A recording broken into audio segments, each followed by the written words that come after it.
Dan Bongino is a former New York City Police Department officer. He joins us tonight. So, Dan, given the fact set that we have now, 3 hours and 10 minutes after it happened, what does it add up to, would you say? Yeah, Tucker, it adds up to a new normal, and a disturbing new normal at that. You know, ISIS, Al-Qaeda, AQAP, terror-affiliated groups that use this tactic figured out post 9/11, Tucker, that what's the sense of spending, $500,000 to $1 million developing a flight training program, learning how to fly a plane, if you can cause an equal amount of terror impact in Nice, Barcelona, Berlin, and now New York City by running people down with a rental truck? And Tucker, the added benefit for these animals, these savages, is that these kind of tactics, renting a rental truck and mowing people down like an animal, doesn't leave that many investigative footprints. I mean, what are we going to have, a do not rent list? I mean, it's just not possible. Meanwhile, learning how to fly and doing all that other stuff leaves behind some investigative breadcrumbs we can track. This is very, very difficult to stop. I mean, how would you even go about trying to stop it at the law enforcement level? Well, that's good, because I don't like to come on your show and just complain. There is a way to at least hopefully make a dent. I think the country would be astounded if they realized, me being a former federal agent and a former New York City police officer, how few people of interest are under active physical surveillance. Now, listen, I'm a libertarian at heart. I think we've wasted a lot of time on mass data collection from people who have nothing to do with anything. But right. we've fallen in love, Tucker, with SIGINT, signal intelligence, collecting emails and social media, and we've fallen out of love with old school shaking of the trees in communities, an old expression for going into communities and developing high-quality investigative sources. It's how we broke up the mob. It's how we can do it against this radical Islamic ideology. We're never going to stop this by being firemen afterwards. We have to be arsonists. We have to start the investigative fires in advance, because these kinds of attacks don't leave that many footprints if you don't have the sources to cut them off in advance. But you've got an entire American political party organized to prevent that from happening. Well, not only that, you have an entire American political party committed to open borders.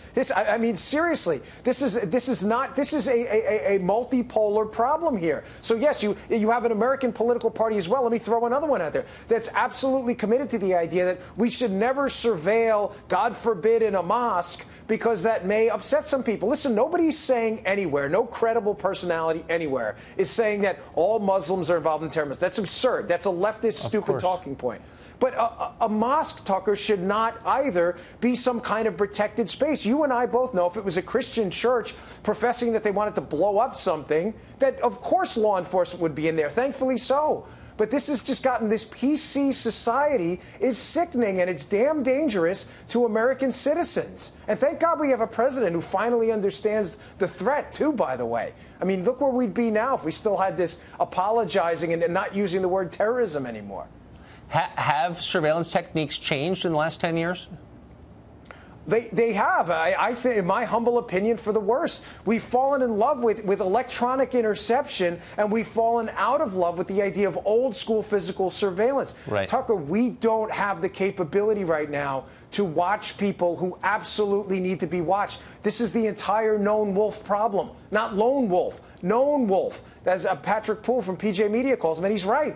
Law enforcement's known about some of these people. Now, we don't know that in this case, to be clear, but there's no question in past cases we've known about people who have not been surveilled. We got to watch some of these people. Well, so let me ask you a law enforcement question.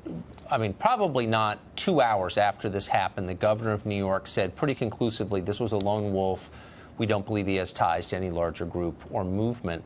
I don't know if that's true or not. How could he know if that was true or not so soon after the crime? He doesn't know that, Tucker, and that's a nonsense talking point. There are no more lone wolves. Let's throw that term into the dustbin of history. There are no more lone wolves. They have moved now to a franchise-type model where they understand that individuals can go out and just buy into their ideology on the internet, and ISIS and these other groups will lay claim to it. There's no such thing as a lone wolf. They're just embedded into the ideology through a different means than personal radicalization, which we had in the past. Forget lone wolf. That's an ideological talking point to make you believe that this is an isolated problem when it's not. It's a systemic problem, and we all know it. That's a political talking point, not a law enforcement one. Yeah. in a world with an internet, it doesn't make any sense. Dan Bongino, thank you No. for that, as always.